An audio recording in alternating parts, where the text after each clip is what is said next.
To help me test my Bluetooth speakers, I've asked a couple of urban street performing acts to meet me in central Birmingham. Their jobs depend on having good quality audio at their fingertips, no matter where they are. This is Alex Hackett, aka ABH Beatbox, and he's one of the best beatboxers in the country. I break it down, lad. And this professional breakdance crew, Just for Funk, have won street dance competitions all over Europe. Are speakers important in your line of work? Oh yeah, massively important. Music is what makes us dance, so... What do you look for? Clarity is the most important thing. I think for any musician, we just need a nice clear sound to hear the highs and the lows. Today we're testing Sony's SRS XB41, a waterproof speaker with a 24-hour battery life and some rather pretty integrated lights. An Ultimate Ear's Megaboom 3, which has up to 20 hours of battery life, and you can connect over 150 of them together via its app.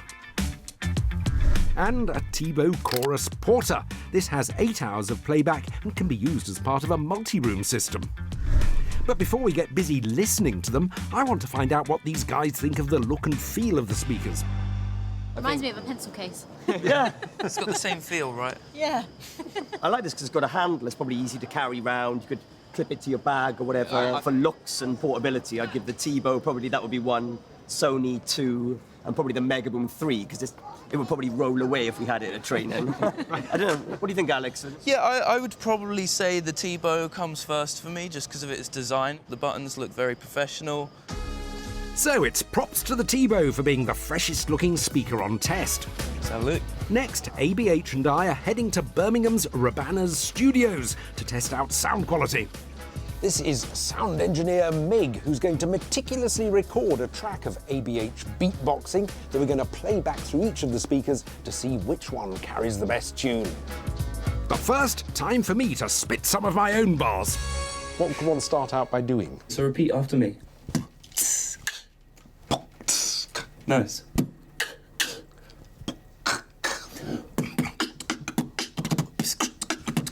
Ah. Close enough. I think I'd best leave it to Alex. You good to go? Oh, yeah. Perfect. Because Alex can recreate a huge range of sounds and frequencies, the 3 speakers will be pushed to their limits. Break it down like... Brilliant, that's a whole orchestra in a mouth. First up, the Sony. It's got a 58mm speaker, which is quite small, but it promises, in the marketing, a 3D festival experience. Okay, Let's press play. let's find out. Break it down like this.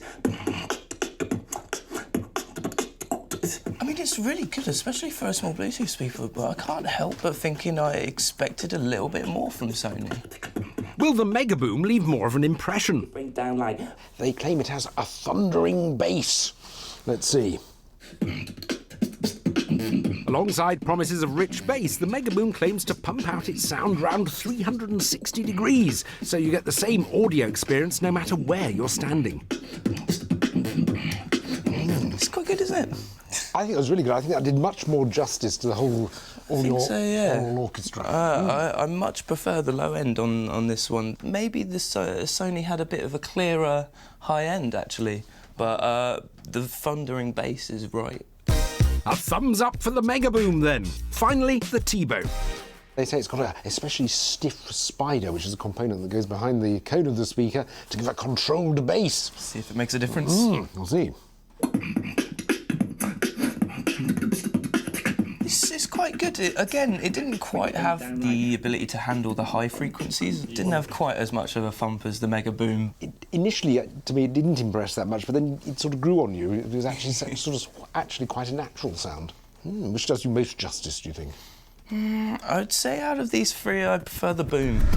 So, after failing to impress in our first test, the Megaboom has clawed back some credibility, reproducing ABH's beatboxing with clarity and a punchy bass. Now I'm heading back to meet the breakdancers and see how much oomph these 3 portable pals have. And I'll be measuring the sound level each speaker achieves on my decibel meter.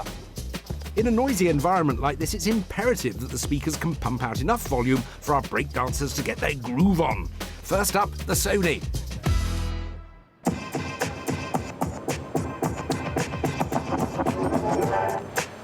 the really great thing about the Sony is when we're dancing, sometimes we pick up a lot of background noise, but I'm not hearing the background noise, I'm hearing the bass and the beats I want to dance to, so it's really good.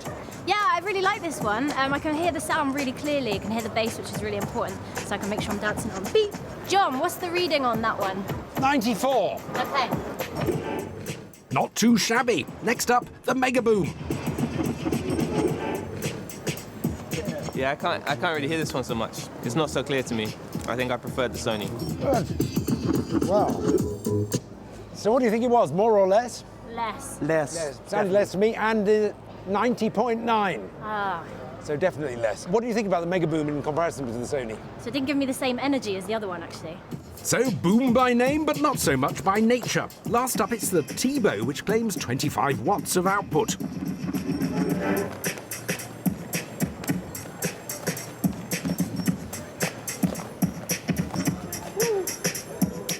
What's the verdict? 87.2. Oh, it was the quietest. I Yes. felt the bass a lot more in that one. For me, it possibly has more clarity, but maybe less level. Yeah, it seemed to be a lot more body to it. I could still hear it quite well, so it was good sound from it.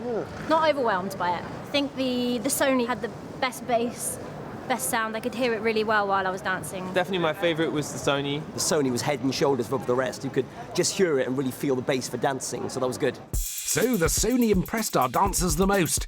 It's a shame the same can't be said about my breakdancing skills. Oh, I don't think I'll ever be able to do that.